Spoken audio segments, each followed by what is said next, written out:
This is an unrehearsed interview conducted by Ron Cunningham at the home of Margaret Hawksmith in Frankfort, Kentucky on February the 4th, 1992. Ms. Hawksmith, state your full name for me. Margaret Suter Hawkinsmith. So you were a suitor before you married? Yes. Okay. And your date of birth? February 14th, 1917. 1917. So that makes you what? 74, 75? Now. 74. Okay. Let me start with your family. Tell me who your parents were. Oscar and Sally Suter. Oscar and Sally Suter. Okay, let's start with your dad, Oscar. Tell me what you remember about him. Well, Daddy was a very intelligent person. I learned a lot from him. And he told me a lot. He was deputized when Goebel was killed as a deputy sheriff. He was? Uh-huh. My uncle, great uncle, was high sheriff. My grandfather was sheriff. And they deputized my daddy. For what purpose? I'm not following you. Why would they deputize your daddy?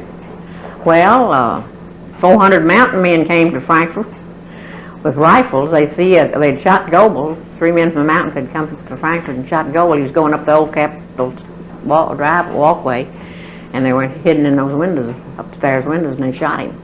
My grandfather was the first man in the yard to him, but he'd been mortally wounded. He was? Mm-hmm. Were you alive any time while your grandfather was alive? Oh yes, I was 13 years old. Did he have an opportunity to discuss this? Oh yes. Tell me about that if you can. Well, the 4 o'clock train pulled into Frankfort one afternoon, and 400 mountain men got off of it, armed with rifles. And the next morning they started from the old Capitol up St. Clair Street. And what was it? Well, I can't think of that man's name. He was the head of the state militia. And it was a machine gun set in the courthouse yard. And he pulled that down in the middle of that street, and he went up and drew a line with chalk. And if they come across it, he was going to turn that machine gun on them. On the mountain men? But they didn't cross that line. Well, how did the mountain men know to come to Frankfort? Well, they knew Taylor. Goebel had been elected. And Taylor was from the mountains, and he was the man that Goebel had defeated. And see, they were mad about it. They said that she'd been cheated out of the election, and he may have. My daddy said he didn't doubt that at all. Is that right? Yeah, but nevertheless, that's the reason they come to Frankfort. So what was their purpose in coming? To try to find the killer, or what? No, not find the killer. I reckon they came to protect the killer. There was a man named Jim Howard and Henry Yahtzee were 2 of them. I can't remember. It was another man, but I just remember those 2. All the squally times there. Women didn't go to town. Absolutely not. You mean afraid? Afraid to. It was several people killed. My daddy guarded a man up there in the hospital. The old hospital was right there at the corner of Arlington and Main Street. And this man had killed someone he was a southerner, I believe, and he had killed a man in Georgia. And they'd arrested him here, and my daddy was guarding him. He'd been shot in the leg, and he was guarding him. And Daddy had a gun, but that man had a gun too, laying on the table.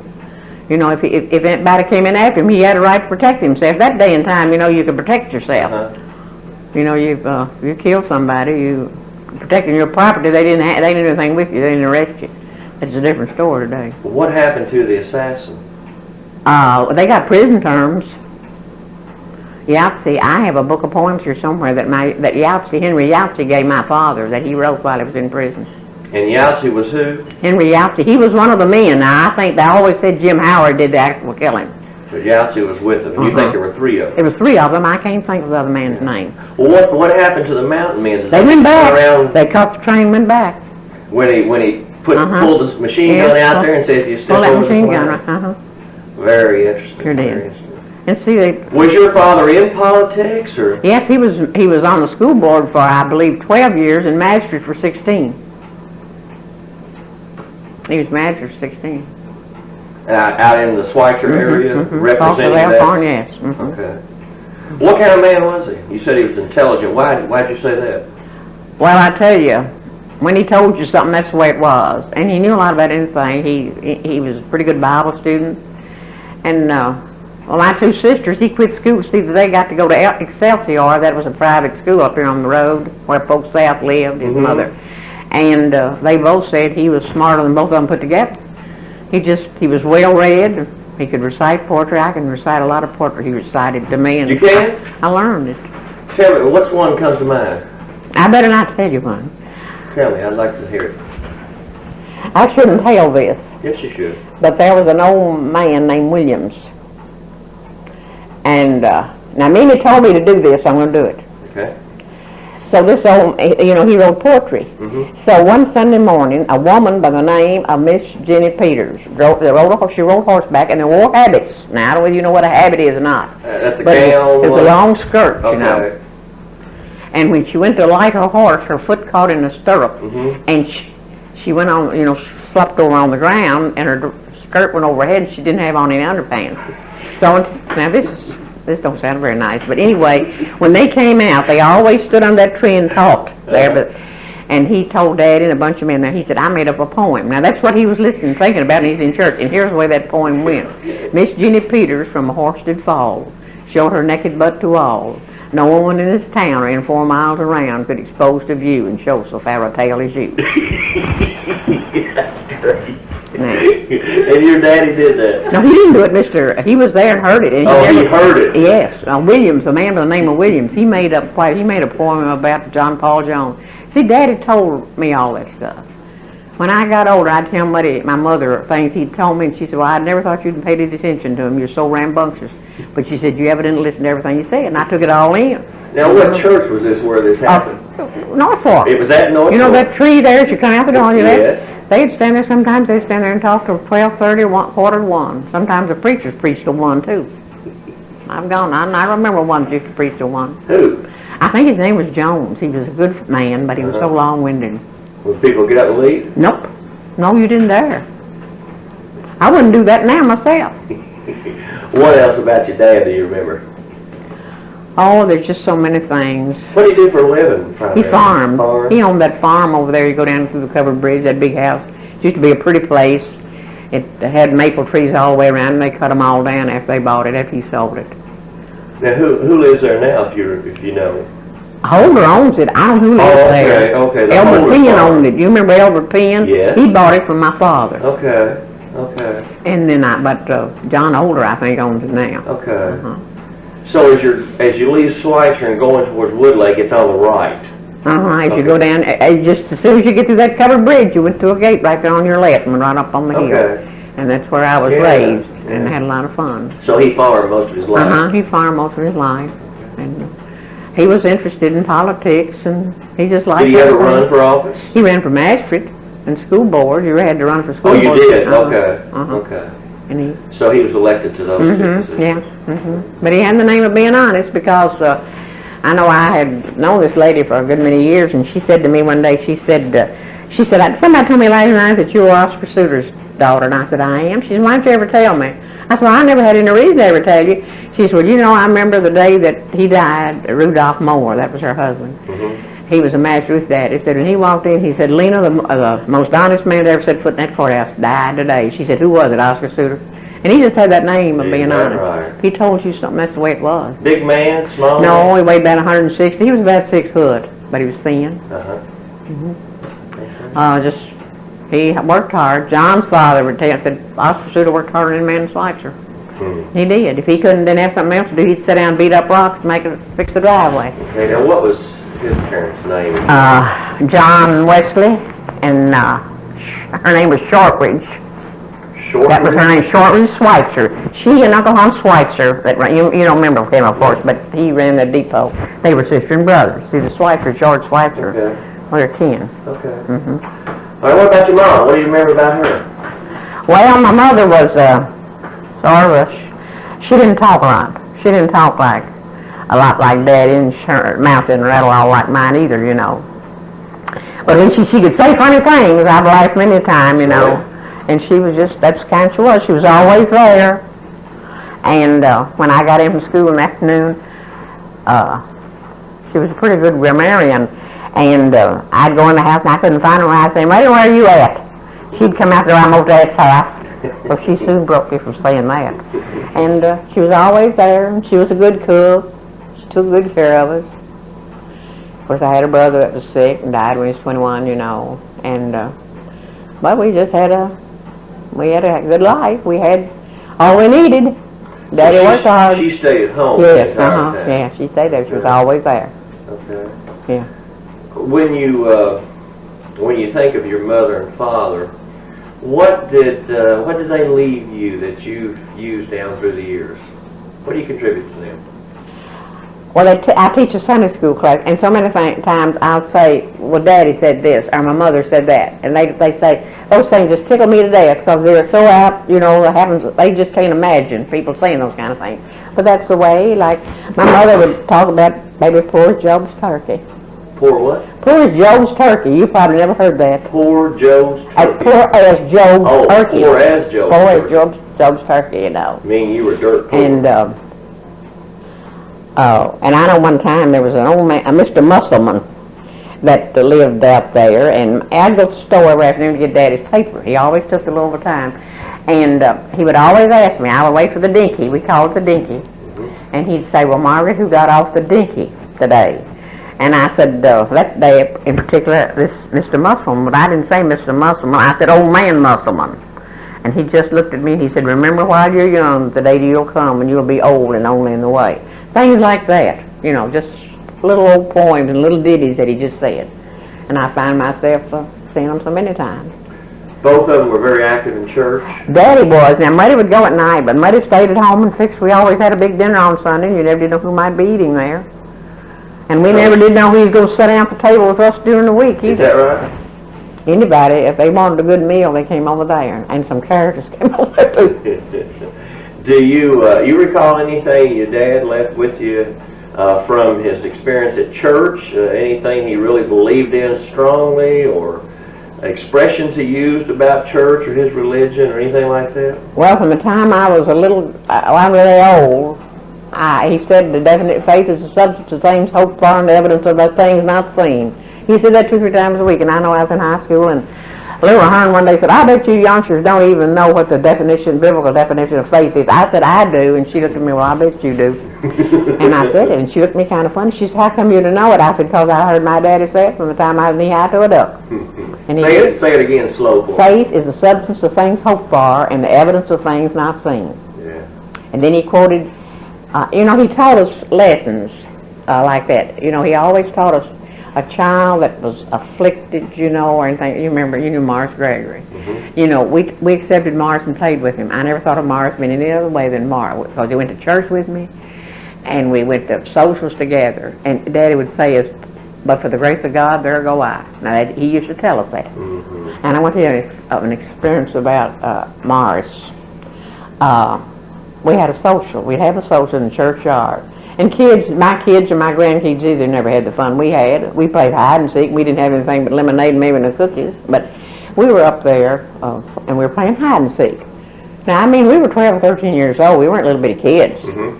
And when they used to bury anybody up there, they didn't have vaults like they have today. They had pine boxes. And up there in the corner of that churchyard, it was a big bunch of horseweeds way back there in the corner there between the cemetery. Well, anyway, they'd bring that pine box the day before and just set it in front of those horseweeds. So I knew Russell Shaw, Earl's husband, was, go to find us. He was saying, 1, 2, 3, here I come. Well, Eleanor Claxton and Morris Gregory and I had gotten down behind that pine box. When he done it, I don't know. But when Russell said, 1, 2, 3, here I come, the top of that box went to going up. Well, Morris took a belly whopper. He just took a belly whopper in those horseweeds. Well, I wasn't going to jump in any horseweeds, so Eleanor and I took off screaming. Of course, Russell got us. When we looked back, John Lewis Switzer had crawled in there. Was coming out of the box. He was coming out of the box. Oh, there was something. We had fun out there. We slayed like Lewis. I've always been very fond of Lewis Cunningham. The one day at the bridge 2 years ago, he and I had more fun, and we stood there on the bridge and talked, and we'd sleigh ride. We went to Sunday school together. We stood around hung around the depot, Uncle Hunt, Of course, they told big tales there. They had some boogers around there could tell some tales, I'll tell you. And Uncle Hunt would say, I don't know, it may be so, but it sounds like a lie to me. That's what he'd say. And I don't know if you've ever heard him talk about Fox and Ott. No. He was crippled. What was his name? Fox South. Fox. Fox South. Fox on, he had walked on crutches, you know, and Okay. he would, they'd worry him, and he'd go to the depot. And they'd worry him a little while, and Uncle Hunt had enough of it, he made him stop. And that's just like, he'd come over past the old lady, and of course I was good at kidding too, and I'd tease him, and Daddy'd watch me a while, and then he'd say, Margaret, that's enough. So I stopped, I didn't do any more. But I want to tell you, did you ever know Charlie Hall? You don't, of course, you're too young, I am. You don't care anything about all this stuff. Yes, I do. Charlie Hall lived out there. He was a character, you know. And once in a while, he would come over home and he'd eat. As I told you, we never did know. Mimi used to say she never did know what you were going to sit across from him. Sometimes she couldn't hardly eat her dinner for him, but nevertheless, you didn't say nothing. And I would worry him. I always was kidding him, and I'd ask him why he didn't have him a girlfriend. Or why he didn't have any teeth. And he had about 6 little hairs on each side, little mustache, and his nose almost met his chin. And I was kidding him one day there at the table, and I said, Mr. Charlie, I said, you couldn't kiss a girl if you had one. He said, no, but I could gum the devil out of her. Well, I'm telling you, my daddy almost swallowed his fork. And he never, every time I'd see Mr. Charlie Hall after that, I'd say, Mr. Charlie Hall, you can gum the devil out of him, can't you? So we had, you know, they were interesting. We had a lot of them around there. Sounds like you had a most enjoyable life when you were living with your parents. I had a good life, sure did. Which one of them did you get your humor from? Well, Muddy had it in a shy sort of way, but Daddy had a lot of it too. My daddy liked to talk, and that's where I get that, because my mother, she wasn't a big talker. Well, she and I'd sit and she'd tell me about her young days.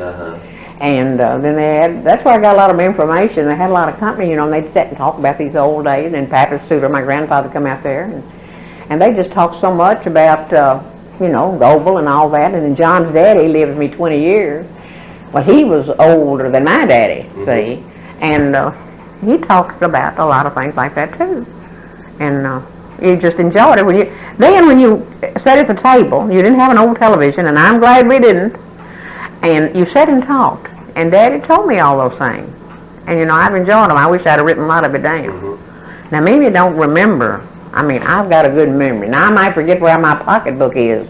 Come in and lay it down and can't find it. But when I go to thinking back, I can just remember things so vividly. Yeah. You know. This might be hard for you to do. What's the funniest thing that ever happened around your house you can remember until you grew up and left? What's the funniest thing that ever happened to you all? Well, I don't know. Some funny things happened. No, that's just to me. Well, it doesn't make a difference. One time, I know we were all on the horse, myself, and Dorothy, my sister, was a deaf mute. Okay. And I was in front, and I don't know, just run on the clothesline. Of course, it pulled us all off. That was funny. But it was so many. Then the time I dressed up in all of Teeny's clothes, and made all my spit curls and everything, and had all her makeup on, and went down the steps to go to BYPU. That's what it's called then. My daddy, old people didn't go to BYPU. And I started down the front steps. I thought, well, I'd get over there and look pretty to BYPU, and then before that was over, I'd run out around the back of the rain barrel and wash it all off. Just as I went down my front steps at home, my daddy come around the corner of the house with 2 buckets of milk, and boy, he set those down. He says, where are you going? I said, to BYPU. Oh, no, you're not either. Not like that. You get back up those steps, get all that off, get those clothes off. They were Teeny's clothes. Did you get them all off? Good on your own. And I had to go back upstairs and get all those spit curls out, and my hair was just pasted down in my head because my mother didn't have time to wash it, and I had to go to training rooms like that. Now, that was funny. Who was the disciplinarian of the two? Well, I'd ask Muddy if I'd go somewhere, and she'd say, ask your daddy. Then I'd say, Daddy, can I go ask your mama? You know, so I usually got to go. One of them would give in. Yeah. Yeah. Well, we've covered your mother and daddy pretty good. Let's turn brothers and sisters. You have any? Yes, I had Teeny, the teacher. I had there's Sarah. Let's start with the oldest. Who was the oldest? Teeny. Okay. John Epler. All right. Then I was next. Okay. And then Dorothy. she was the deaf mute. Okay. And then Tal and Sarah. Okay. Then I'll never remember all these, so let's start back at the oldest. Teeny, tell me about her. She was 11 years older than I, and she was a character. I loved her better than anything. She's like my mother, you know. She was teaching school from the time I was a little girl. She taught me in the 4th and 5th grade. She did. And she said if I didn't get any spankings at home, she'd see to it I got them there. Did And I never will forget one day, you know Eleanor Claxton, I'm sure. Yes. Eleanor and I have been buddies. We started school together and graduated together all these years. And I shelled off some corn. And poured it down Eleanor's neck, put it down the back of her neck. And she done this, kept doing this, shaking. And finally she had to get up, you know, that stuff itched and all it went all over the floor. We both got a spanking. Eleanor said, yes, you done it, and I got a spanking too. And no, she was good to me, you know. She taught school, and she'd take me to town on the train then. The train ran then out the Deacon. Take me to the movie. I was just crazy about her. But she was a funny something. She was funny. Okay, now she's still living? No, she died last February. Last February. How old did she live to be? She was 85. 85. She taught school about 47 or 8 years. Is that right? Now who followed her? John Epler. All right, tell me about John. Well, there wasn't a better boy ever walked the earth than John Epler. He developed diabetes when he was 14. He lived to be 21. He died, he was buried the day before Christmas Eve. And my mother had all the Christmas and everything bought. We'd gone down on Saturday and bought his Christmas too, you know. And but he took pneumonia, and he didn't live 24 hours. He died. And I know later in that life, I said, Muddy, I don't know how in the world you did that. I said, Christmas, I said, you went right on through it like it always said. She says, well, I'd done all I could do for him. Said I had to live, and said life has to go on. So I guess I learned that from her. Well, you said there was not a better boy in the world. Oh, Why do you say that? He just was a good boy. He could sing from the time he was 2.5 years old. He'd get up and rock and chair and sing. And remember any songs he'd sing? Tie me to your apron strings again. What? Tie me to your apron strings again was one he loved to sing. How's it go? Tie me to your apron strings again, bring back all the happy days when. That's all I know, but my goodness alive, that's been 70 years ago. Tie me to your apron strings again. Uh-huh, was that a real song? Yeah, oh, yeah. Oh yeah, that was a real song. And then he loved to sing hymns. He'd get up and and sing hymns. He keeps me singing, you know, and we could just, he had a pretty voice. Cause Roy Allen, that's Dorothy Allen's husband. Okay. And they were in the same grade, and a Sam Schrock. And I know Sam used to tell me about him getting in the back seat. Now he said I didn't do any singing, but said in the recess that's what we'd do at school. They'd get in the car and they'd sing. Roy had a pretty voice too, and his brother John Epler would sing. I call him Steamboat. Why? Well, when he was born, that song had just come out, and Daddy met old man Joe Holton. He said, I've got a boy this morning. And he said, well, I'm going to name him, when Steamboat Bill comes sailing around down the river, said, I'm going to call him Steamboat.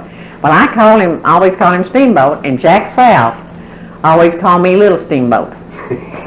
And he had a little boat, little canoe, and, you know, he had it tied down under the bridge. And Muddy, she said, Margaret, don't you ever get in that boat with brother, because he's not very strong. And he said, you get to jumping around like you do, and you'll go out and he'll try to save you and your boat drown. But every afternoon, I'd get in that boat. And we'd take a little ride up the creek. One evening I went in, my feet slipped under me, and I went in under the boat. He said, now we're going to have to go a long ride today that your dress dry out, because Muddy will notice that. And every other afternoon we'd go up to a creek, Elkhorn Creek. And I got older. I was married. I told Muddy what. She said, well, I knew what you was doing. And I knew you was going up that boat and up with him. Now the two of you were pretty close. Yeah, he was 5 years older, but, you know, I was just crazy about him. You know, we all were crazy. Everybody's crazy about the boat. If it happened today, he'd probably still be living, wouldn't it? They'd probably yes, taken care of it. I know the day he died, Wilbur Barber and John Lewis Switzer and Seth Ramlett and Elmer Cunningham, that's Lewis's uncle, were setting up. You know, we're setting up. And at 12:30, John Lewis and Elmer went home. And Wilbur and Seth said they'd stay, you know. And I was sitting there kind of dozed off, and I saw Wilbur reach over and hit Seth like that. And I kind of jumped, and my mother jumped, and he was gone just a little while. You know. But he was a good boy. And then Tal's crazy about like I am. How's that? Well, just silly. He and I had more fun We just had so much fun. We'd get together. He loves to come down home. He'd stay around a lot, you know. And of course, I was crazy about Tals, and Tals would drink some, and a lot of mornings John's gone out and opened that back door. I had a enclosed back porch, and there'd be Tals on the back porch, you know. He'd come there, and but everybody liked him, and he was the cutest thing you ever saw. When he was little, he had a head full of curls. He did. And he loved Brother too. He was crazy. Brother took him fishing. One day, he's sitting on that wall. Now, when you say brother, I mean, well, steamboat. okay. That sounds better than steamboat. People hear that, they'll go, what no. But anyway, steamboat would take him fishing, and he fell off of that log down there, fell down that deep hole. He just grabbed those curls and pulled him back up, you know. And, but everybody liked Tals. He was a pretty little boy, and I was around him a lot. You know, diabetes killed him, and he stayed at my house, and I'd fix what he's supposed to have and what we're supposed to have, but he'd reach over and he'd eat what he had, and then he'd reach over and get what I'd fix. So it didn't do much good, you know. He didn't take care of himself, you know. But everybody liked him, and he was smart. He was. Tals could have done a lot of things if he wanted to. And then what prevented him? The drinking? I don't know. He was crazy about Steamboat. He just loved him and everything. I never will forget they slept upstairs. Of course, that morning after brother died, Mother gave him a bath, you know, and he and Daddy put him on a little cot and carried him in the parlor. They called them parlors in. She never did let him leave the house. Daddy and I went and picked out the casket, you know, and they come back and they put him in it. And I started across that hall, and Tals was coming down the steps. Started down, and he called me Moggy. He couldn't say Margaret. He says, Moggy, is Bubby dead? I said, yes, he is. And, you know, I think that had an effect on his child. You know, he did. I just don't know. And then he was in the service. He never was the same after coming out of service. But Tals he was, you know, as I say, he was pretty well equipped. Well read. He was? Yeah, well read. Yes, indeed. How far did he go in school? Oh, he went through high school. He did? Well read. Teeny Ray was a very avid reader, and I am. And Tals read a lot. I just read I read my newspaper I always did, little girl, read from cover to cover. I've liked politics ever since I was knee-high to adult. I just like it. Why did you ever get involved in it? Oh, I don't know. I didn't want to. Don't reckon it's crooked. No, I just like it. I like history. I like to study all about men. I keep up with politics and all that. I always have. Just like it. I loved history and all that stuff. The only thing I didn't like when I went to school, much to the dismay of my dad, I didn't like math. You did? And he was a good mathematician. I didn't like math, but I liked everything else. I didn't like it. What kind of grades did you make? I made good grades. I didn't do so hot in arithmetic. And I'd come in the afternoon, he'd say, Mara, you bring everything home but your arithmetic. I like to study the other things, but I just didn't. I did very well. So you followed Tals? No, Tals, no. There was Teeny, Steamboat, then me. I was the third. And then Dorothy, the deaf mute. Okay. Did you ever know her, or were you yes. her? Oh, yes. Tell me a little bit about her. Well, I guess it's hard to do. We never thought about Dorothy as any other, but just one of us. We played with her. She could understand us, of course. She could? Yeah. And she went to school, 12 years at Danville, you know. Okay. She went over at Danville, and then she got a job, and she worked 31 years at the shoe factory. She did? But she stayed with me a lot, you know.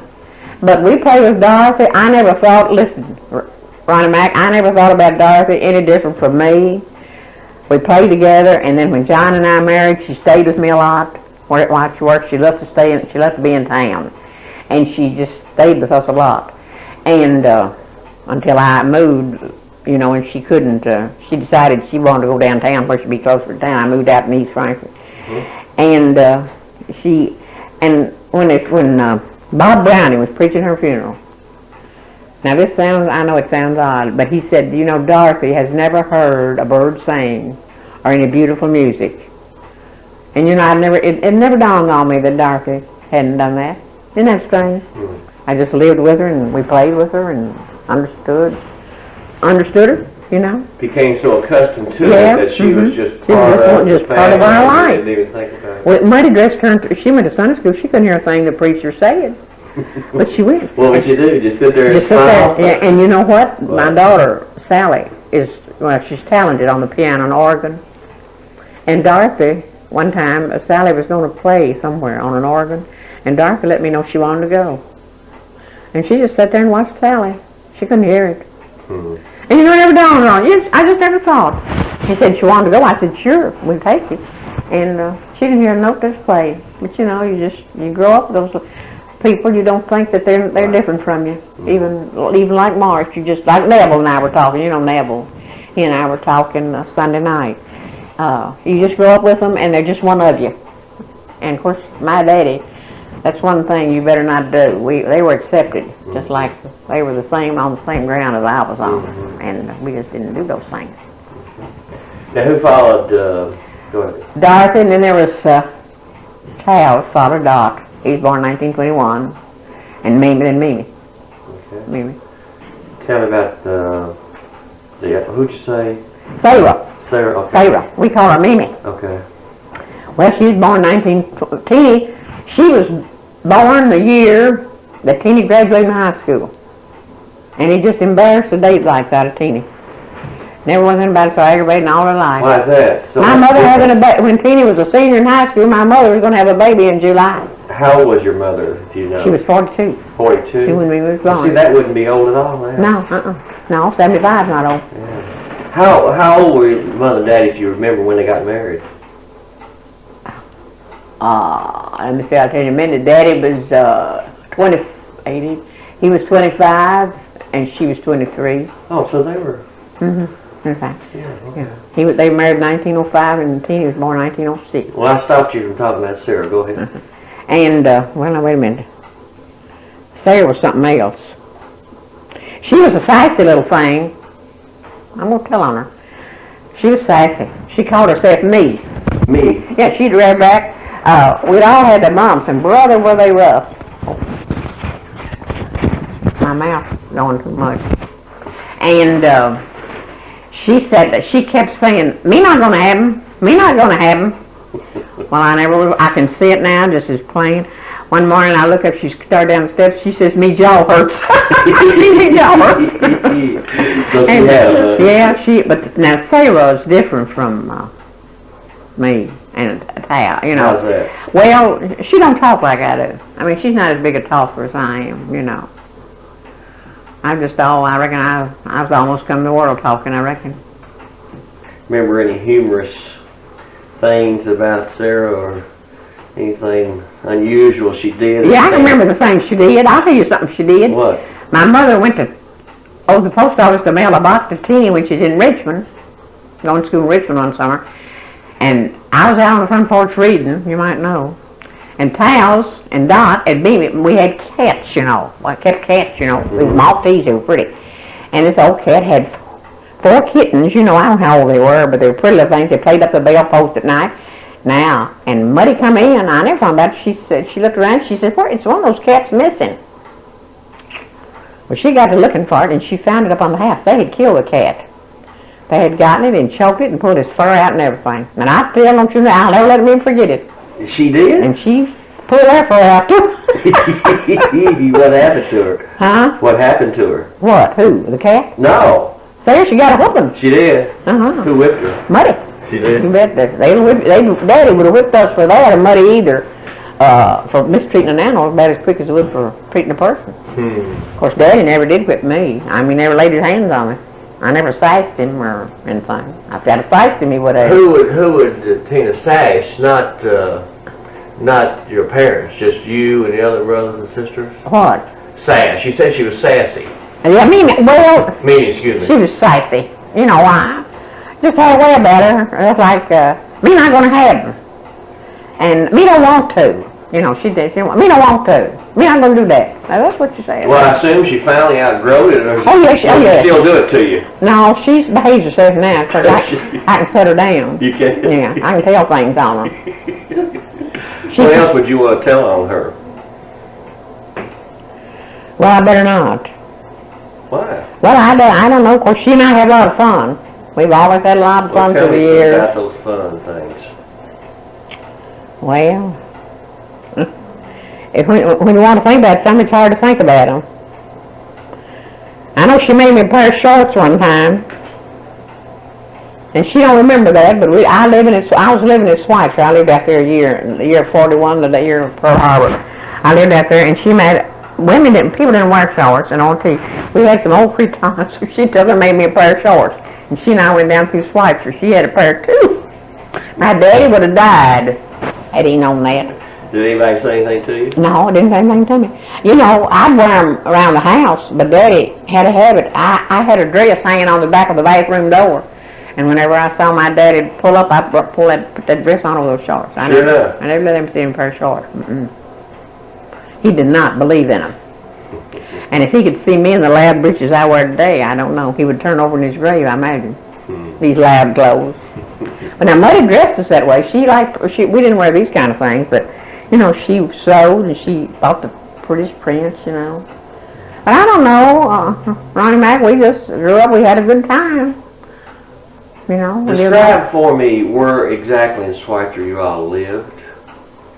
Well, I first lived there at the Carter Wingate. You know what's called? You know the Carter Wingate house? So that's going on up Switzer towards towards Stanton Ground. Okay. Daddy owned that. Okay. It's right there next to what Mr. Nye Barker used to Now, live. is that the first place you remember? That's the first place I remember. Okay. I was a baby. That house by Ben Head's store. Now, I was a baby there. Okay. But I was born piecemeal. Okay. No, I lived there twice and went to school. I didn't have to go very far. There was a deaf girl at school, Florence Howe. They lived down there in the MacPo house. I don't know who she married, but that's who it was, Florence Howe. So one day I took her home with me when I went home to lunch.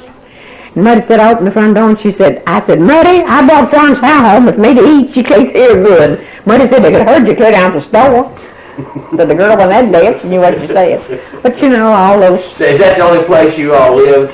We lived there and then we moved to the Hill. Okay. Now, the Hill is the place you described for me earlier, across the creek. Okay. Yeah, moved to the Hill. Well, we've covered your parents and your brothers and sisters. Let's turn to your husband now. Who were you married to? John Hawkins Smith. John Hawkins Smith, okay. Tell me about John Hawkins. Well, his mother was Albert and Eudora South. She was a South, Okay. Hawkins Smith. Well, he worked at the post office 35 years. In Frankfurt? Okay. And, well, I don't know, he was just John. Just John? Just John. We went together and we were he died the 17th of October. If he lived till the 16th day of November, we would have been married 55 years. October of what year? This year, last year. Okay, 1991. Okay. Well, let me take you back to the very beginning. What's your first recollection of John and how'd you meet him and so forth? We went to school, we graduated in high school together. Graduated high school together. Did you have a crush on him at that time? No, I was going with another boy. Who? Eugene Moore. Eugene Moore. And so how did John enter the picture? We double dated. He was with another girl. I was Eugene. He was another girl. After high school? Or After high school. So you double dated, and what happened? Well, Eugene went away to college, and John and I started going together. So that's the way it was. Did he ask you out? Yeah. You remember what you did on your first official date? I don't know, just rolled around, I think. That's about all you do. Went to shows a lot. You know, people with the picture show just rolled around. You'd go out on Sunday afternoon. This sounds funny, but you know where people used to like to go and walk through on Sunday afternoon? The Frankfurt Cemetery. Why is that? I don't know. I love to go to cemeteries now. You do? I'm just dying, waiting until the weather gets warm enough so I can go up to the Frankfurt Cemetery and look it over. I'd go out to Switzer Cemetery. I love to go out there and look at the grave because I know so many of those people today. Just like Miss Belle Willis. She was lady lived out there, you know. Why would you mention Belle Willis? Well, she had braces on both feet. She had braces on both feet. She lived in a little house right up there in the corner of the schoolhouse. Okay. And she was an old maid. She never married, and she would come over to our house twice a year and spend a week. You know, she would come over there and stay a week with us, Miss Belle would. And she went to church. She was at church. In the summertime, she'd go to church. People didn't get in their car, but Miss Bell could walk. She went to church. And she sat on the second row on the left as you went in, right at the end of the seat. And Ben Head sat on the second row over here, right on the end of the seat. But if anybody got in Ben Head's place, if they were sitting in that corner and Ben Head come in, he'd just give them a little shove. They didn't dare sit in, and Miss Bell the same way. She would. Yeah. They'd move down, let Miss Bell sit down. But my daddy used to say that Belle Willis could get to church, anybody could go to church. I've heard her name mentioned previously. Was there something unique about her, or just the fact that she was crippled and she lived there by herself? And I'll tell you one thing is unique. Her tombstone was in that church in that yard ever since I can remember, that graveyard out there. She put that up years and years before she died. Oh, she did? She said she knew if she didn't, she wouldn't have one. So Miss Belle Willis was there for years. Did she have a family in Switzer? No, I don't know. She was kin, I think, a little bit to Miss Sue, maybe Sue South and Sidney Carter. A little bit, but not much. And she used to tell me about the Indians, you know. She could remember when the Indians roamed. Oh, really? Yeah. You remember any particular No, she could just tell me about them. I know my daddy had Indians in Switzer? Oh, no, where she lived. Oh, the okay. Indians were around, you know. Well, yes, out there at North Fork, they had his Uncle Levi and his family, they had a pew in that church. About 7 of them came every Sunday to church. They were black people, no black, Uncle Levi. But she used to tell me these Indian tales. Now, I don't know where she lived or anything about it, but she used to tell me about the Indians. And, well, a lot of the people, when I was a kid, remember the Indians. Now, you said black people had a pew in the church. Yes, they did. What do you mean by that? Well, they came to church out there at Switzer. They lived. Uncle Levi was his name, and his wife and his children came and they sat in one pew. You mean they sat in that same pew every Sunday? When they came. Well, was that reserved for them, or people just knew that's where they would sit? That's what they said. I've heard my daddy talking about Uncle Levi. Were they accepted? Sure. I never did think anything about black people. My aunt had a colored woman, Mal, that cooked. Well, I was crazy about Mal. Well, we had more fun with Mal than anybody. Is that right? Were there any other black families or black people that attended that church? No, that Uncle Levi, they lived over the church hill over there, so might have lived at Grandma's old place. I don't know where they lived. I believe they did live what they call Grandma's old place. I think Maryla Searle owns that now. But I think they lived over there. Now, there was another black man that people have mentioned that lived in Switzer. Who? Bay Hensley lived across the Joneses Lane there. A great big black man. No. One day I looked, I was there with the children, and we was over there playing on the wagon, I think, and I looked and said, Daddy and Muddy gone down, I saw this black man coming on this horse. Of course, they were scared of him. I was a little bit scared there by myself, but he came and drove on out there, and he said, asked me where Daddy was, and I said, he's in town, and he turned around and went back, so Daddy come. I said, Daddy, a big black man come by today and want to see you. And he said, was he on a sorrel horse? I said, yes, it's Bay Hensley. He said, I hope you didn't act scared of him. I said, no, I didn't act scared of him, but I was a little bit, because but I never did, around the forks, it was one lived down there, you're going through that cut just before you get to the depot. Yeah. It was a black family there for years and years and years. They don't anymore. It's white. Well, how about the black man called Ephraim. Ephraim. Uncle Hunt had Ephraim. He stayed with Ephraim when I was a little bitty girl. Ephraim was there, and then Cash came. Okay. Cash, yeah. Now, Ephraim and Cash, were they related? Or? No. Just two different people that lived with the Switzers. Yeah. What do you remember about Cash, if anything? Well, I remember. And I know he done something for John one time, made lunch with us, but other than that I can't. I just remember Cash. And then he was down at the Southern Hotel. I know that. But everybody accepted him. They never thought about it. And Ephraim, I was all crazy about Ephraim. I remember that just as well, a little old fat pot-bellied black man. Is that right? And Cash. Well, let's get back to John. So you all double dated and you met that way. How long did you date before you got married? 2 years. 2 years. And did you have a wedding? No, I got married. Why? I don't know why, I just did. People didn't used to do that.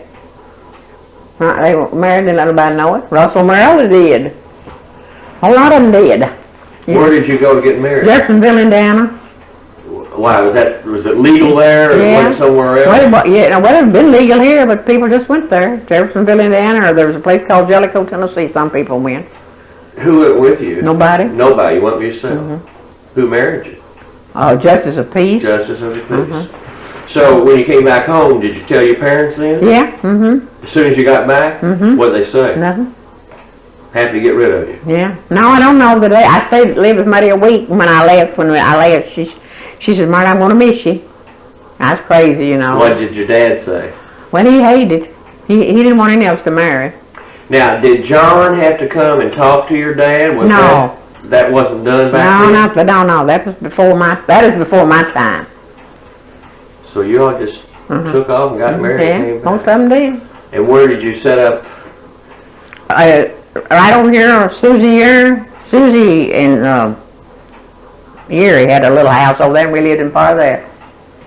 There in the flood. Okay. The flood didn't get us, but I remember we started Switzer one day to see Muddy, and we couldn't get past that little bridge down there below Switzer's covered. There's a 37 flood.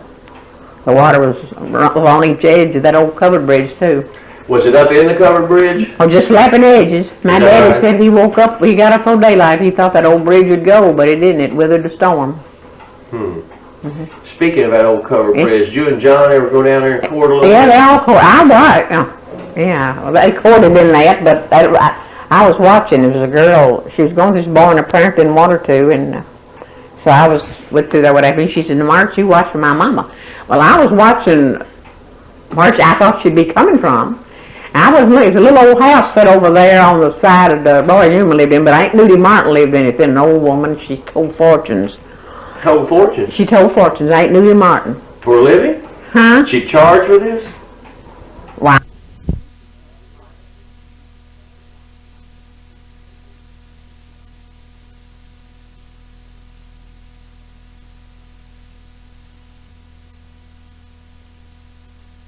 Bridge? Watching for her mother, Who is her?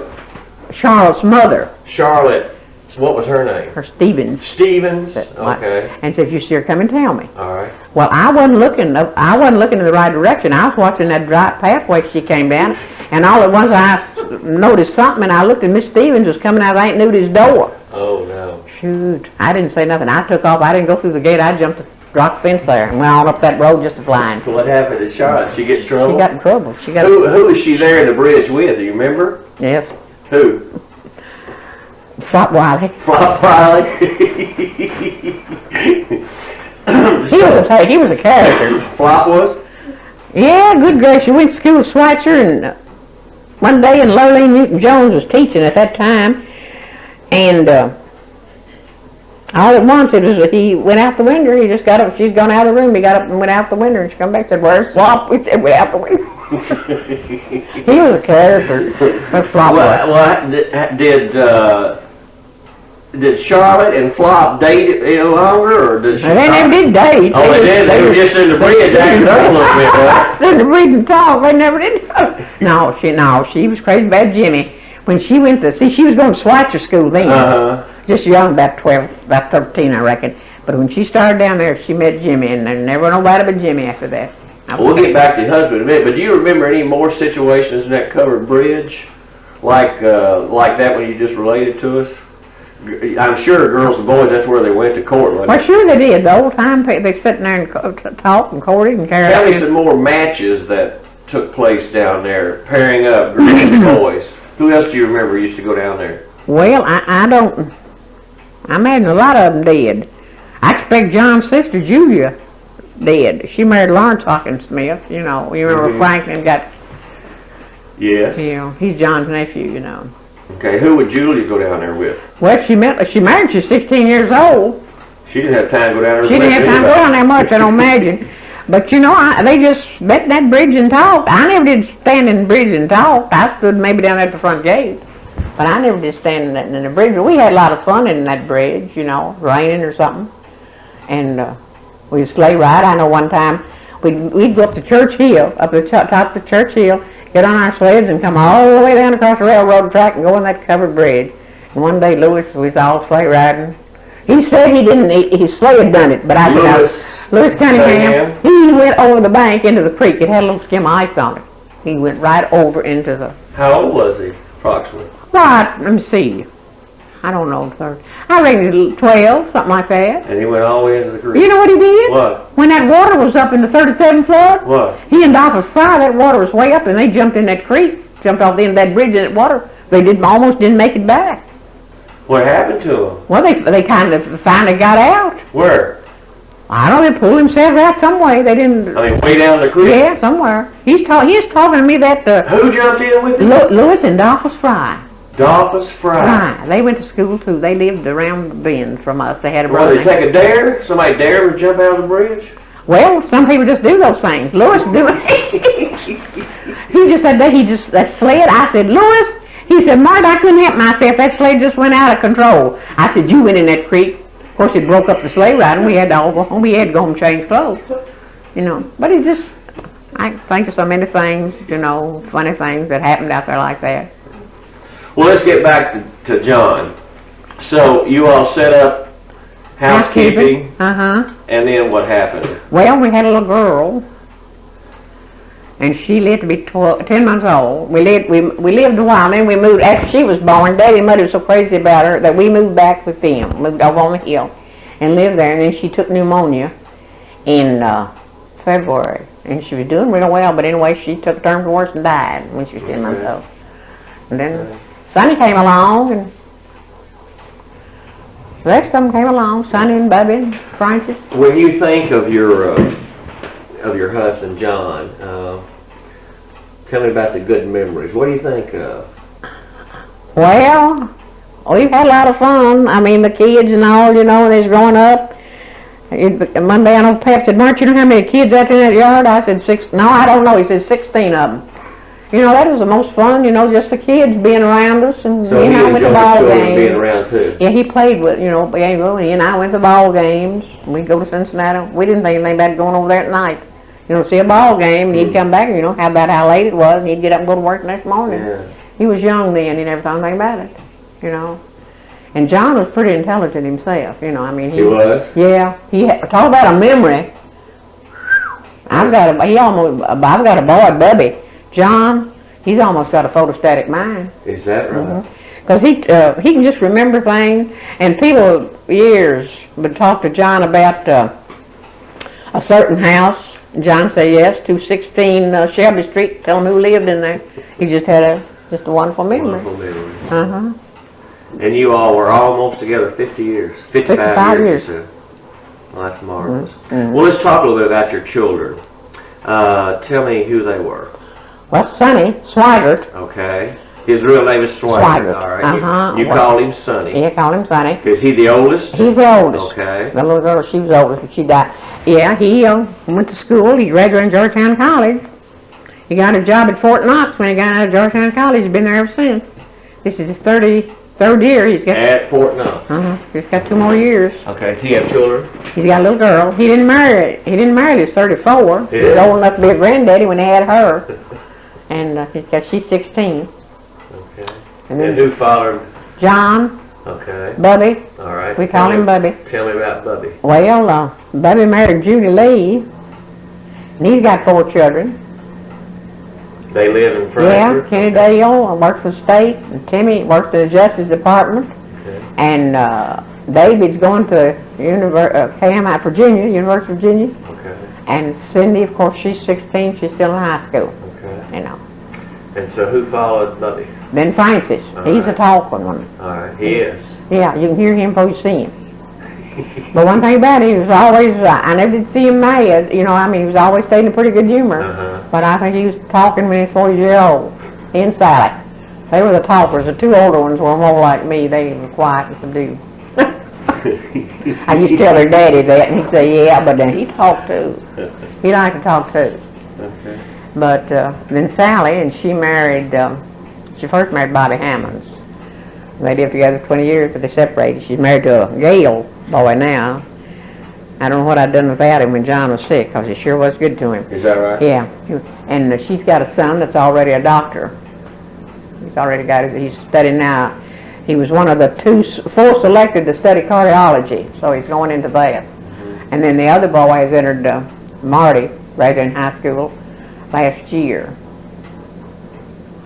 I don't think he ever made a B in all the years he went to school. Sure. He was a valedictorian. There was 2 valedictorians, and I don't think he'd ever. I think there was all A's. And he entered the University of Louisville. He's going to be a doctor, a bone. He's going to the bones. What he's going to say. And then she's got a girl, Diana, works for the state. They pretty good bunch. I keep hearing about education and intelligence, well-read families. What do you contribute this to? Is this directly coming from your dad? You passed on? My mother. How did it happen? Well, my mother she read too. She read a lot. But Daddy just read a lot, and I did. I just loved to read and tales, I guess. And my mother had her sisters. They liked to read. We just loved to read. Teeny was an avid reader. Tales was an avid reader. And so you passed this on to your... Yeah, my children, Sonny, well, I don't know now. I don't know how much Francis and them read. They're knowledgeable about a lot of things, but now Sonny reads quite a bit. And Sally's a pretty sharp cookie. You know, she reads and knows a lot of things. You know. Which one of your children did you say you thought almost had a photographic memory? Bubby. John Jr. How do you say that? Well, can you give me an example? Well, after John died, Bubby took care of the business, and I just gave him. John had a lot of numbers. You know, you fool the government, everything's a number. And I told him those once, and he could just read them right off. He could. But he's got that name at the post office. John did too. Had a memory like an elephant, they said. You know, John, he did. He had a wonderful memory. And he and I just sat and talked about things that used to happen, you know, old-time people out there. Switzer had some characters in it. Jim Baker, you don't remember Jim Baker? Let me ask you this. If your children were to pick this tape up, say 20, 25 years from now, and listen to it, what kind of message would you want to give them over this tape? What would you want to say to them? I know what they'd say. They'd say, that sounds like Mama. What would you want to say to them? Well, Ronnie Mac, so far they've been a good family. Pretty good bunch of kids. They haven't given me much problem. And I think I thank them for that. Is that the thing you're most...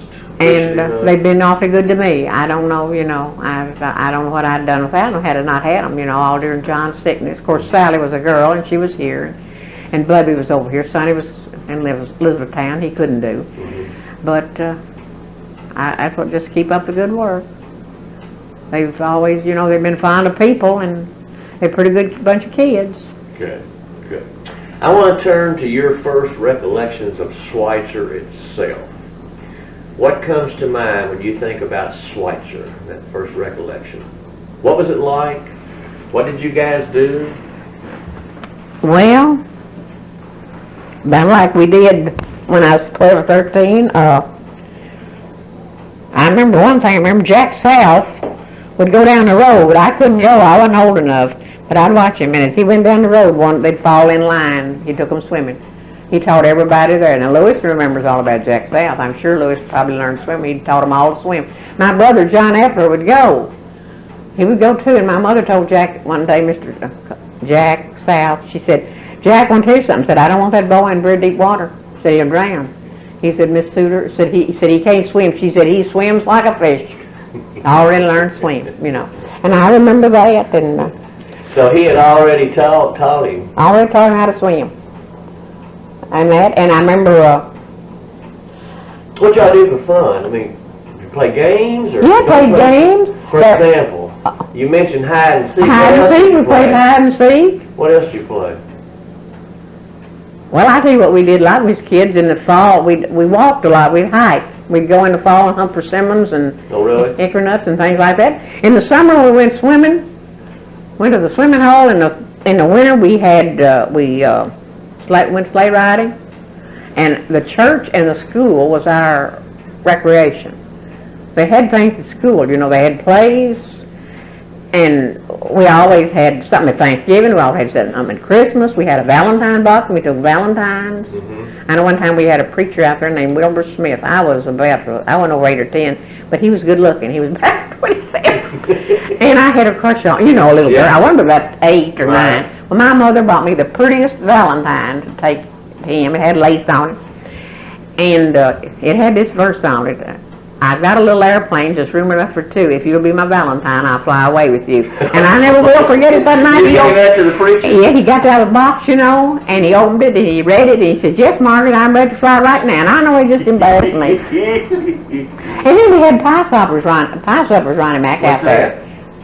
The girls would take pies. Now, my mother wouldn't let me take a pie because she's afraid I'd dump it out before I got there. And she made awful good candy, so she'd make a box of candy. And you know, I never did. You know who bought that every time? Who? John Lewis Switzer. I could have just whipped him. Now, why would he buy it every time? He wanted the candy. He wanted that candy because he knew it was good candy, and he did it, and wouldn't let my boy, see, some of them couldn't pay as much as others, you know. And John Lewis would get my box of candy. Every time. He used to make me some money. I had a crush on Virgil Asa. I don't know if you ever Who? Virgil Asa. Virgil Asa? Yeah, he was a nice boy. Yeah. Did he know you had a crush on Oh, him? yeah, we kind of went together. You did? Tell me about When I that. was about 14. 14. Yeah, he was 21. But you know, we never thought about it. I mean, he run around with John Lewis and Wilbur Barber and all. He run around with all the bunch, you know, and I never thought anything about it. And Muddy, you know, she kind of objected to it, so here a few years ago when he died, Mimi said, you know, Margaret, I didn't know that. Said, I can understand now why Muddy didn't like it. He was 7 years old. I said, well, he didn't seem that much older than I, though. He didn't, because he ran with us. Did you ever get serious enough to talk about marrying him? Oh, no.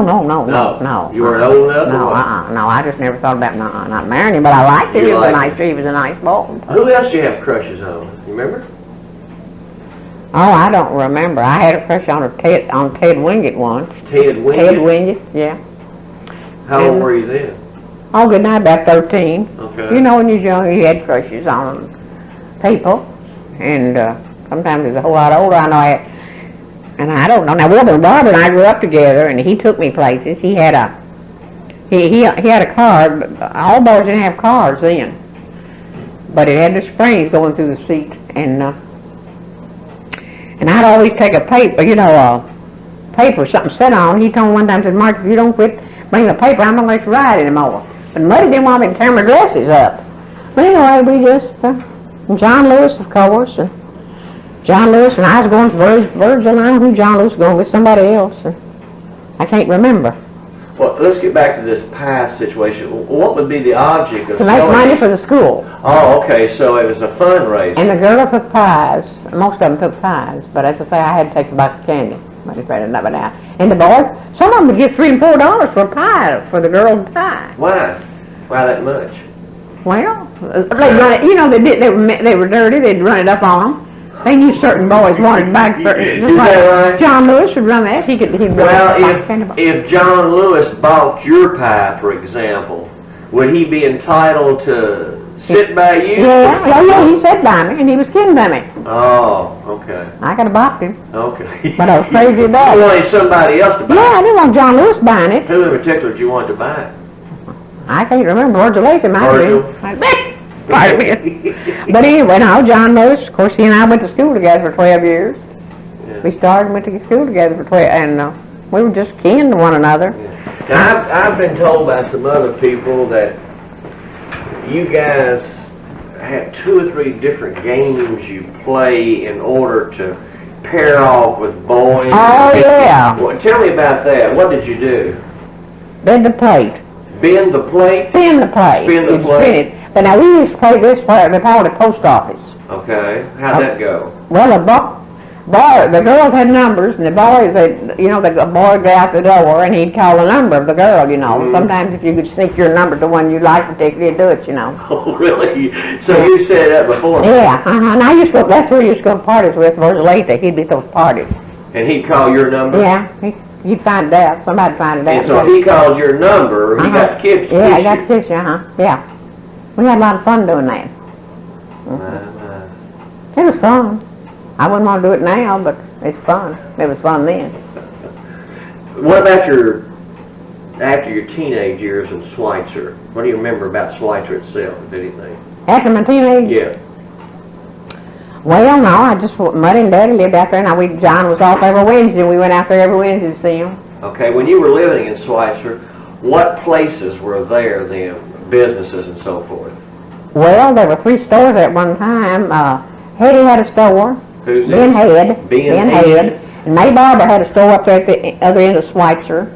And John Butler had a store down there. Where was John Butler's? Down there on the corner there. And you know, they did right well. I reckon they made a living. That was unusual to have 3 stores in a little community. But you know, everybody didn't go to town. Really? People just did not go to town. Okay, and then you had the depot. Does that bring that back any special? Oh, my land, that's where we had the fun, down at that depot. For example? Well, I don't know, they played horseshoes down there, and we just gathered there in the afternoon at that depot. Had a lot of fun. That was a place to Yes, go. Harold, you get a little bit rowdy, Uncle Hunt call you down. Uncle who? Uncle Hunt. Hunt Switzer?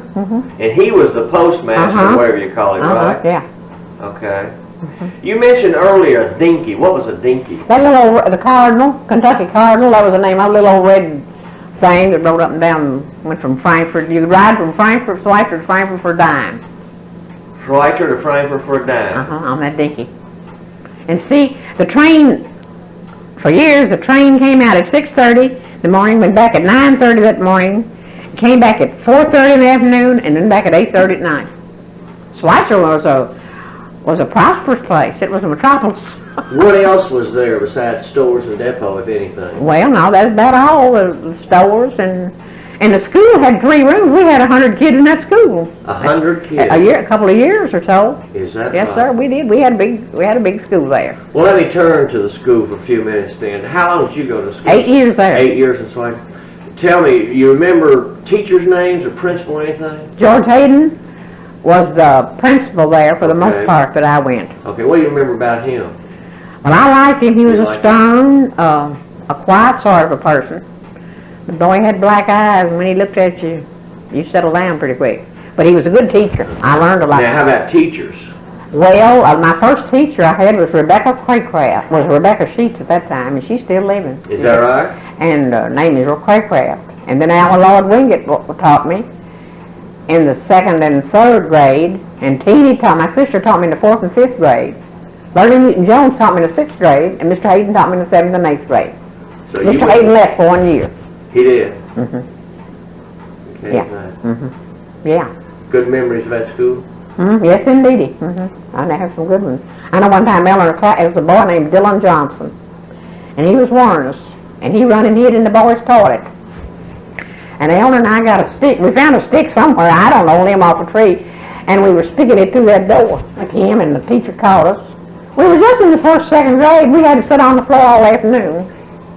I never will forget that. Now, after you left Switzer, where'd you go to school? Went to Forks Elkhorn. And that was the high school at that time, is that correct? On the banks of the Elkhorn. Okay. And Carlos Metz went to school with me. He did? Yeah, Switzer, he rode a pretty horse. We used to ride. You'd ride a horse to school? Boy, he'd take off out of that schoolyard in the afternoon just to fly sailing. And we'd ride, sometimes he'd take us a ride behind him. He did? He used to tell Teeny she jumped on behind him, but it wasn't Teeny. It was me. Now, you never had a crush on Carlos? No, I always liked him. Did you? Yes, I always very fond of Carlos. I went to see him, Mimi and I went up there one time 3 or 4 years ago and had one Sunday afternoon and had a lot of fun. I was great. Well, Mimi and I and Teeny went out to Teeny and I went out to Mimi's one weekend. Well, on Saturday afternoon, we went over to Clyde Hart's to see Ann Hart. It's late afternoon. Clyde was gone. I don't know. He hated because he was gone, but he was gone somewhere. Well, anyway, a week or 2 after that, I went up here to East Frankfurt then, and Carlos was up there. You know, Kenneth goes to church up there. And here was Carlos, all these people standing around. He said, Margaret, he said, Clyde Hart was telling me about that you and Mimi and Teeny come to see Ann, and all of you got drunk. And he had to put you to bed. You stayed all night. I said, well, Carlos, you ought to be ashamed of yourself telling that stuff. People are here listening. Carlos? Yeah, he was something else. But I always liked him. Anything you remember about Carlos in particular that happened that you've thought of down through the years? Well, I thought about that. And I just thought about his horse. That horse he had, you know. Big white horse? No, Sorrel. Big brown. Pretty horse. He lived upon Silver Brains. Okay. He had an uncle named Johnny Stafford. I remember Johnny. And he had a sister, an aunt named Arlena. She nursed over the hospital for years and years and years. She'd get off the dinky on Friday and walk up Silver Bank, spend the weekend. Monday morning she'd go back and get the dinky. What would adults do in Switzer when you were living there for fun or enjoyment or pleasure? Anything in particular, or just go to church or what? They'd go to church, and in the wintertime they'd quilt. Quilt? In the summertime, they came. You know, but then my mother and daddy went to town there, you know, and well, they didn't when we were little, but after they got up, when we lived on the hill, they went to town there every Saturday, you know. And of course I went to town, Daddy'd take me to town, I'd go to the picture show. I like to go to the movie house, and I'd go to the movie. Do you recall a meal at Switzer, down by the creek by chance? Nobody was on there, but I don't remember. But you know there was one there at one time. You know, it was on a piece meal, and I don't know if you ever heard it or not, but it was a Stanley Ground Bank was robbed, and Ben Keenan was killed. Well, they shoved him in the vault, and he died, probably died anyway. And my daddy and Roy Newman and Steamboat was taking some corn to a piece meal to have made into meal. And they were going over that Rocky Branch Road. That Rocky Branch Road was Rocky Branch too then, I'll tell you. And they saw that there was a big car parked, pulled up in a drive, some kind of a roadway out there. And they went on to Peek's Mill, and when Daddy come back, he said, if that car's still there, I'm going to look at it. I'm going to go and see about it. So they did. They got out of the car and they went up there, and there were some dollar bills, you know, on the back seat, and there was a hat in there. And so Daddy went on to the phone and called him, you know, that bank, that car, you know, that was he thought it might be the car that was in that robbery. But sure enough, it was. And that hat had this guy's name in it, Glendy, Frank Glendy was his name. Is that right? And they traced that hat to Chicago. And that's where they caught him. They caught him. And the other guy's name was Strib Tincher. Who? Strib Tincher. Was he local? No, he was kin to someone, but he didn't live around there. And, you know. What year was this, if you remember, approximately? That was in that was in 32. 1932. The bank was robbed. And then Daddy was a witness, because see, that hat traced him to that man in Chicago. And the sad thing about that was, the boy came from a pretty good family. Wonder why they left the car sitting there. Well, they got in another one, I reckon. Oh, okay. You know, see. And they just left it there. It might have been on an aisle of gas. I don't know anything about it, but they left it there, and they left a few dollar bills there, you know. But Daddy, they went over there and stayed the rest of the night, you know, hid over there. They thought they'd come back and get it, but they never did come back. But they traced that hat to this Frank Glendy. And anyway, you know, he came from a very, I think, a right nice family. And that's the only trouble he'd ever been in. He just gotten in with him. And when he died, they called him and asked him, you know, they electrocuted them both. And they said no, they didn't want to have nothing to do with him. Said, what do you want to do with his body? He said, bury it in Pottersville. And I never will forget, my daddy said, I can't tell you what he'd have done. He said, I'd have come here and taken care of it. I'd have buried him. I'd have taken him home and buried him. They didn't. They buried him in Pottersville. I declare. Did you ever hear your grandparents or your parents talk about Meeting House Springs? Oh, yes. Tell me what you recall about that conversation, what they've told you about Well, it. the first church sat across the road there. Well, I don't know. We used to go down there and have Weedy Road. How did it get the name, Meeting House Springs? Well, the meeting house was the church house was right across the road. So the church house was the Right meeting there. house? Okay. And they Okay. called it Meeting House Spring. That's how it got its name. Now the church wasn't called that, was it? No, but it was a meeting house. Okay. So that's how it got it. Okay. And that water was just cold. Oh, it was cold. Do you know if that spring is still there? Well, I don't know if it's still there or not. Where would the spring have been, if you know? You know where that first little bridge is? It Yeah. was long right down from that a little bit. Towards the creek? Uh-huh. And there was actually a spring Yeah. there. People would go there and Yeah, get the water? yeah, we'd have a wiener roast there. We had wiener roast then. So, Why wiener roast? Well- Just a thing to do? you didn't have hamburgers then, but we had wiener roast. And we'd meet there and had cold water. That water was just cold and clear as it could be. Perfectly fine to drink. And that's where it got its name, because the meeting house was up there. And then they moved it up there to, So you actually attended functions there yourself? wiener roast. That's where we'd have. Miss Manny Jones was our teacher. And she'd take you down there? Yeah, we'd for- go down there and have wiener roast. Huh. Okay. And they might have had, I think that they've had picnics there too. What happened to the church building up They moved there? it to up there where it No, the is now. building itself, what happened to it? Well, I don't know. I don't know what. Burned? There was a Turned out? toll house. It might have made they had a toll house there. You used to have toll houses and you paid. No. That's the way you don't remember the toll house? No. They called them toll houses. And you would actually have to pay to travel Yeah, on a the nickel road? or dime, whatever it was. That's how they kept up the roads. Or have to keep my grandfather Epper at the fork from the toll house. The toll house was right along down in there about where Allison's Cleaners. Yeah. Now, you don't remember the toll. Oh, no, oh, I don't remember that. No. But they had toll houses. Okay. Yeah. That's neat. What about holidays in Switzer? Anything in particular? Let's just take Christmas first. Anything in particular you remember about Christmas growing up in Switzer? Well, yeah, we always had something at the school. We always had a play at the church, and we'd practice for about 3 months. I loved to be in the play. Oh, really? We'd practice every Sunday afternoon, rain, snow, Now, was whatever. this a big event in the community? Yeah, it was a big event. And they had filled sacks with fruit and candy, you know. A lot of the children around there didn't have much, you know. They'd always come to get their sack of candy. Yeah. My daddy would help fill them. I can remember he helped fill them. Is that right? In the school, I don't know. We had a good time. Santa Claus come? Yeah, Santa Claus come. Daddy loved Christmas. He did. I can see him now going out through the lane, going after the Christmas tree. We had a Christmas tree every year. You'd cut one. He'd cut one, he'd See go out and cut it, and put it up. Teeny, we'd decorate it, you know. Uh-huh. Somebody always made about 20, I don't say how she did it, she'd make 25 pounds of homemade candy. Ooh. Make a big fruit cake and jam cake and an angel food cake, cook a ham and a turkey. Now, I'm told that sometimes they started those fruit cakes or jam cakes way back in the summer or fall. Is that right? Well, my mother usually made hers in November. In November. You know, yeah, they're better. I still make fruit cake. You do? I still make my mother's fruit cake. And it takes you that long to make it? Oh no, don't take me that long to make it. No, I make it. It's an all-day job. Uh-huh. By the time you get all that stuff together and then put it in the stove and cook it for 4 hours, it's an all-day job.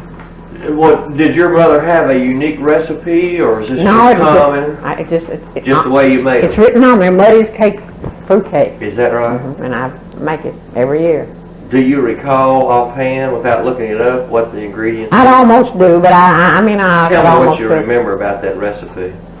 Well, I know it's got 2 boxes of raisins. It's got a pound of pecans. It's got 5 eggs, and 4 cups of flour, 2 sticks of butter, and a jar of mincemeat, Mincemeat. and some citron.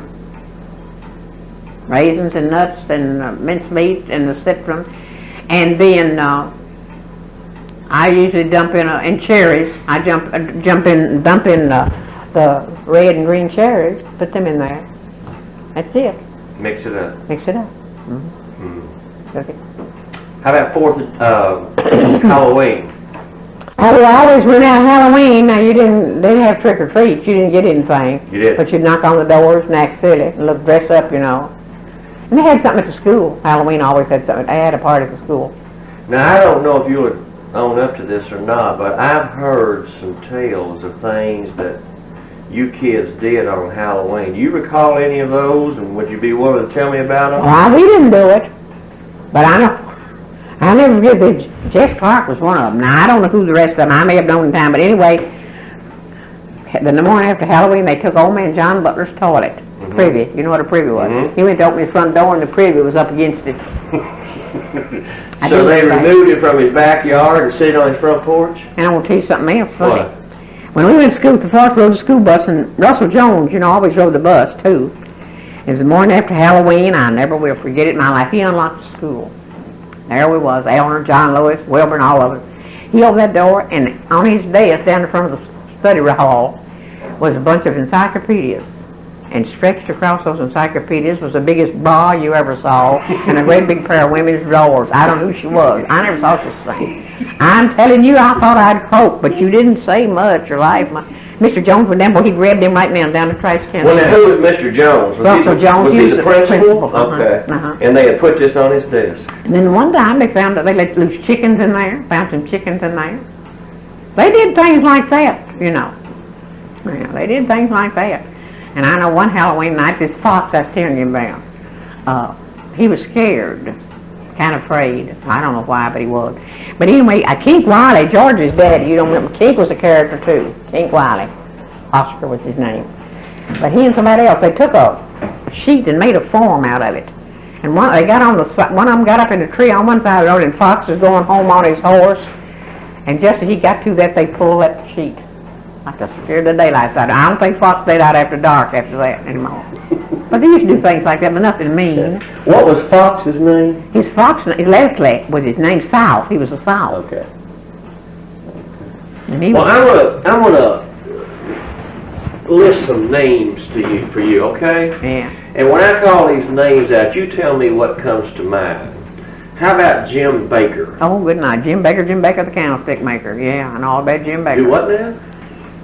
Jim Baker, I'm not going to say any more. But anyway, he lived in a little, poor Jim Baker, he lived in a little house up the railroad track, and they found him dead with his dog. He always had a red bone hound. He did. Here, I remember Jim Baker. What do you remember about him? Well, I just remember him. He was a character. In what sense? Well, he drank a lot. I know Drank that. a lot? Yeah, but you liked So him. would you consider him a town Yeah, kind drunk? of. Yeah, you really would. Well, what, anything in particular he did, or No. any stories you remember about Jim No, Baker? just a little verse I heard once, but I'm not going to repeat Well, that. tell me. No. You'll be long gone before Yeah, they it's... think I was a character. Well, they know you are, so you might as well go ahead and tell me what the little verse was. What was it? Jim Baker, the candlestick maker, wiped his tail on a thin sheet of paper. The face was thin, his finger when he didn't know what shape Jim Baker was in. That's great. That's great. You all don't take on my... Did you recite that to him? No. We got ourselves. We talked about all that stuff. All the young kids knew it. I don't know. They don't remember how some of them things, Elm or some of them. Well, I don't remember that. I don't know whether they don't want to. They don't want to. Don't want to. Okay. Of course, not everybody can't remember We everything. mentioned this guy earlier, Flop Wiley. What do you remember about Flop? Flop walked in his sleep one night, and when he woke up, he was down on the edge of the creek. Now, I don't know whether he'd drowned if he went in or what happened to him. I told you about him jumping out the window. Right. One Flop. I liked him, but he was all right. I liked Flop. He had a good mama, and his daddy was a good person. Uh-huh. He was just kind of a character. Had big ears. He did. Is that how you got his That's name? what I call him Flop. I mean, they were big enough that you could Yeah, notice oh yeah, them. they were noticeable, yeah. And then Myrtle, Newman was never a better person anywhere than Myrtle. His sister Flop was all right. He was just a character. So you got up in the middle of the night, started Uh-huh. walking one night? And walked to the creek bank, and then you come to. How about, you mentioned this guy, Jess Clark. Well, Jess lived in a hut over there by the depot, little old house. I don't think it had a Florenton. I don't think it did. He was another one. You know, I like Jess. He married Edith Wise. So Jess Clark was married at one time. Yeah, he married and had a daughter. They had a girl, and then she left him, and she married Jake Redding. They lived waiting here. She died a few years back. What do you remember about Jess? Just about like a Jim Baker and him. He's about, you know. I'm told that if a person wanted to do a little gambling, they could probably do that at Jess Clark. Yeah, they probably did. You don't know anything about it, though. No, I never, but they probably did. What much they didn't do. Switzer had a, you know, it. How about Rabbit Bramlett? All my land, yes, I remember Rabbit. What do you remember about Rabbit? Well, Rabbit just about like the rest of them. He married the Newton girl. He had 3 children, Bobby and Julie and Sarah Catherine. He was just like, he was another character. Do you know where he got the name Rabbit? I guess because he liked to hunt rabbits. Oh, he did? He liked to hunt rabbits. His dad, old man Sale Bramlett, you know, Daddy bought that farm. Of course, they've let it go back up. But all that creek bank was just lined with bushes, you know. Mm-hmm. And old man Sale Bramlett, I think Daddy paid him $1 a day. He sat in a chair and cut those bushes down for Daddy. Of course, it was big sycamores. He didn't cut those down, but he cleaned that out for Daddy after Daddy bought that place. What do you mean sit in the chair? Well, he was old, and, you know, he needed to make some money, you know, things are hard. And he was sitting in that chair and went along the creek and cut the bushes. There's a lot of willows, you know, and they weren't hard to cut. His name was Sale Bramlett. I don't know how you... And that was Rabbit's father? That was Rabbit's father, and Miss Ollie Wiley's father, and Miss Pope Bramlett's father. How about a fellow by the name of Walter Hopper? Oh, Lord, yes, I remember Walter. He could tell tales. He could? Yeah, I know Daddy, they built the store, and I know that'd be in head store. Uh-huh. Daddy, he'd go, and I'd bring him nights, he missed it all, go Daddy, and I don't know, Walter Stevens and Kink Wiley and Walter Hopper. Daddy come in one night and was telling, I never will forget it, he said, Walter, Hopper and I said the best pie you could eat was a bean pie. Daddy said, well, it might be, but I don't want any of it. He said, I never heard of it. A bean pie. Now, I never heard of a bean pie either. But Walter was a character. He'd tell big tales. He would. But he was likable. Somebody told me that, didn't want to say he lied, but he seemed to stretch the truth an awful lot. Yeah, Do you concur with that? Yeah, I do, but I don't like to say that. Do you remember a man named Bob Burns? Oh, Uncle Bobby Burns, yeah, spit amber run down his chin. You what now? Uncle Bobby Burns, amber run down his chin. He chewed and he had a beard and he was a nasty looking old man. Yeah, Uncle Bobby Burns, I remember him.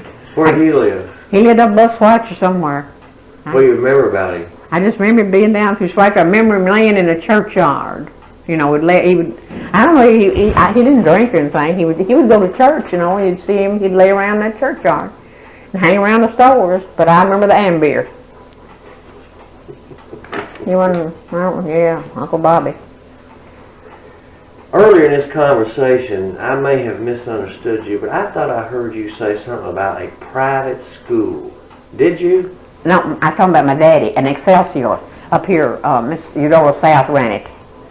And Daddy's two sisters, he quit school so they could go to that. He had to go work to help them go to that school. And as they said he knew more than both of them.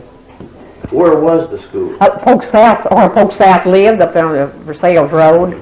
I think of Hume, his daughter Alice Hume lives there now. Was it a finishing school? Yeah, an Excelsior school. Yeah, finishing school. People went if you could afford it. So you had to be wealthy to go there? Well, fairly, Eudora South run it. What do you remember about Lewis Cunningham? Oh, I remember a whole lot about Lewis. I had known Lewis. I can remember when Lewis was about 2.5 years old. They used to I lived there in Switzer, they'd bring him to the store, and they worried him to death. No wonder. They just teased him and called him Humdinger. Why Humdinger? Uncle Jack South named him that. I don't know, they called him Humdinger. But everybody Lewis, that they bring up there at May Bobber's store and they worry him and tease him, and sometimes his little thing. I can remember when I was about 2.5. Lewis, I think I'm about 2 years older than Lewis. How old is Lewis, He told me one time when I was talking to him, and I said, Lewis, I'm older than you are, and he said, not much, and I was surprised. I thought it was more, but I wasn't too much, not as many years as I thought. But I remember. I think he's 73. Well, about 2 years.